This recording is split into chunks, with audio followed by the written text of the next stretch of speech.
Scotland of the ইস্টের সৌন্দর্য দেখতে ব্রহ্মপুত্র নদ পেরিয়ে আমরা চলে এলাম মেঘের দেশ মেঘালয়।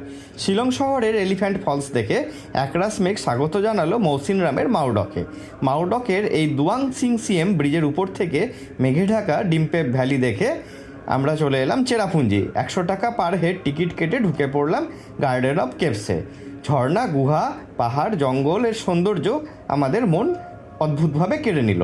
এরপর চেরাপুঞ্জির 7 সিস্টার্স ফলস, পাহাড়ের কোলে জমে থাকা পেঁজাতুলোর মতন মেঘ, দূরে বাংলাদেশের সিলেট জেলা দেখে আমরা এবার এলাম নোকালিকাই ফলস দেখতে। সবুজের মাঝে সাদা মুক্তোর মতো এই নোকালিকাই ফলস দেখে আমরা এবার চলে এলাম জয়ন্তিয়া পাহাড়ের জারাইন নদী পেরিয়ে ফিফি ফলস দেখতে। 1-1.5 ঘন্টার রাস্তা ট্রেক করে আমরা নেমে পড়লাম ফিফি ফলসের প্রথম ধাপটাই। এরপর আমরা চলে এলাম পান্না সবুজ ক্রান্সুরি ফলস দেখতে। ফেরার পথে পকেটে করে নিয়ে এলাম এক ফালি মেঘ।